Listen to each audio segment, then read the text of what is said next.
இந்த வீடியோவில் நம்ம பார்க்க போகிறது வந்து டிஸ்பிளேஸ்மெண்ட் ரியாக்ஷன். இது 10th சிபிஎஸ்சியில் கெமிஸ்ட்ரியில் chemical reaction and equation chapter கீழே வர டைப்ஸ் ஆஃப் கெமிக்கல் காம்பினேஷன். அதில் வந்து காம்பினேஷன் ரியாக்ஷன், டீகம்போசிஷன் ரியாக்ஷன், அதுக்கு அடுத்து டிஸ்பிளேஸ்மெண்ட் ரியாக்ஷன் வரும்.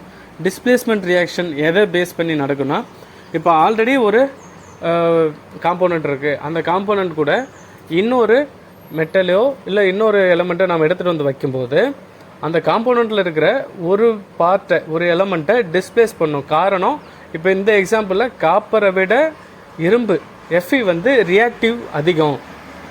இப்போ அதே மாதிரி காப்பர் சல்ஃபேட் சொல்யூஷன், அதை அந்த கரைசலில் ஜிங்க் எடுத்துகிட்டு வந்து சேர்க்கும்போது ஜிங்க்கு காப்பரை ரீப்ளேஸ் பண்ணிடும். ஏன்னா ஆல்ரெடி காப்பர் சல்ஃபேட்னு ஒரு கரைசல் இருக்குது, அதில் உள்ள காப்பரை ரீப்ளேஸ் பண்ணுற அளவுக்கு ஜிங்க் வந்து காப்பரை விட ரியாக்டிவ் தன்மை அதிகம். இப்போ காப்பர் குளோரைடில் நம்ம லெட்டு எடுத்துகிட்டு வந்து சேர்க்கும்போது லெட்டுமே என்ன பண்ணும், காப்பரை விட அதிக ரியாக்டிவ் தன்மை உள்ளதுனால காப்பரை ரிப்ளேஸ் பண்ணிவிட்டு லெட்டு அங்கே போய் உட்காந்துரும். இதில் வந்து நமக்கு ஒரு ஆக்டிவிட்டி கொடுப்பாங்க, ஆக்டிவிட்டி 1.9. இதில் என்னென்னா ஒரு 2 டெஸ்ட் டியூப் எடுத்துக்க சொல்லுவாங்க, டெஸ்ட் டியூப் ஏ, டெஸ்ட் டியூப் பி அப்படின்னு எடுத்துக்க சொல்லிவிட்டு இதில் 3 அயன் நெயில், அதாவது ஆணி, ஒரு இரும்பு ஆணி 3 ஆணி எடுத்துக்க சொல்லுவாங்க. அதில் வந்து நமக்கு முக்கியமாக இந்த ஏ என்ற டெஸ்ட் டியூப் இருக்குல்ல, இதை வந்து ஃப்ரீயாக வச்சிடணும். அதாவது அதில் வந்து காப்பர் சல்ஃபேட் சொல்யூஷன் எடுத்து ஒரு ஓரமாக அப்படி வச்சுக்கணும். பிங்கிற டெஸ்ட் டியூப் எடுத்துக்கிட்டு அந்த டெஸ்ட் டியூப்பில் இந்த நெயில் இருக்குல்ல, அயன் நெயில், இதை வந்து ஒரு த்ரெட்டில் கட்டி அதை முழுகிற அளவுக்கு உள்ளே வச்சிடணும். இமேஜ் ஒன்று சைடில் டிஸ்பிளே பண்ணிட்டு அதை பார்த்துங்க. அதை விட்டுட்டு ஒரு 20 நிமிஷம் கழித்து பார்க்கும்போது இதில் என்னென்னலாம் நடந்திருக்கும் அப்படின்னு பார்த்தா, இந்த அயன் நெயில் டிப் பண்ணியிருப்போம் இல்லையா, உள்ளே நுழைச்சிருப்போம் இல்லையா, அந்த சொல்யூஷன் வந்து அதோட கலர் ஒரு ப்ளூ கலரில் இருக்கும். அந்த ப்ளூ கலர் வந்து கொஞ்சம் மாறி இருக்கும், அந்த ப்ளூ கலர் வந்து கொஞ்சம் டல்லாக இருக்கும்.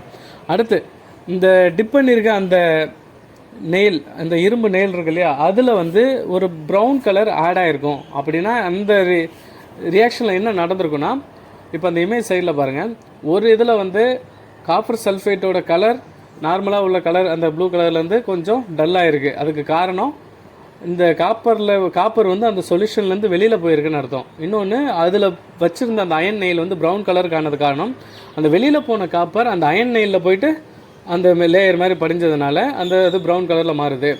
இந்த சொல்யூஷன் கலர் மாறினது காரணம் இரும்பு அந்த அயன் நெயிலேருந்து இந்த சொல்யூஷனுக்கு வந்துருச்சு. இதுதான் வந்து இந்த மாதிரி இந்த கலர் சேஞ்ச் ஆனது காரணம். இந்த ஆக்டிவிட்டி 1.9 இதை தான் நமக்கு சொல்லும். அடுத்து இதே ஆக்டிவிட்டி மெட்டல்ஸ் அண்ட் நான் மெட்டல்ஸில் இந்த ரியாக்டிவ் விஷயத்தை சொல்கிறதுக்காக நமக்கு வரும். இந்த விஷயம் என்ன சொல்லுதுன்னா, displacement based on reactivity of elements. ஓகேவா? இப்போ அடுத்து 2 எக்ஸாம்பிள் கொடுத்ததும் ஜிங்க்கை கம்பேர் பண்ணி கொடுப்பாங்க, இன்னொன்று லெட்டையும் காப்பரையும் கம்பேர் பண்ணி கொடுப்பாங்க. இதுவுமே நமக்கு என்ன சொல்லுதுன்னா, ஒரு ஆல்ரெடி உள்ள கரைசல்லேருந்து ஒரு ரிப்ளேஸ்மெண்ட், அதாவது டிஸ்பிளேஸ்மெண்ட் ரியாக்ஷனை இதை சொல்லுது. ஓகேவா? அடுத்து வந்து டபுள் டிஸ்பிளேஸ்மெண்ட் பார்ப்போம். டிஸ்பிளேஸ்மெண்ட் ரியாக்ஷன் நல்லா பார்த்துருப்போம். இப்போ டபுள் டிஸ்பிளேஸ்மெண்ட்னா என்னென்னா, ஒரு எக்ஸாம்பிளுக்கு ஒரு 2 aqueous solution, barium chloride, sodium sulphate 3 ml எடுத்துங்க. இது வந்து என்ன ஆக்டிவிட்டியில் வரும்னா 1.10 ஆக்டிவிட்டிலையும் வரும். இந்த டாப்பிக்கில் இந்த எக்ஸாம்பிள் தான் இருக்கும். இதில் இது 2த்தையும் நம்ம சேர்க்கும்போது ஒரு ஒயிட் ப்ரெசிப்டேஷன், தமிழில் வீழ்படிவுன்னு சொல்லுவாங்க, அந்த சொல்யூஷன் 2த்தையும் கலந்தது போது கீழே ஒரு ஒயிட் கலர் வீழ்படிவு ப்ரெசிப்டேஷன் உருவாகும். எந்த ரியாக்ஷனில் ப்ரெசிப்டேட் உருவாகுதோ அந்த ரியாக்ஷன் பேர் ப்ரெசிப்டேஷன் ரியாக்ஷன் அப்படின்னு சொல்லுவாங்க.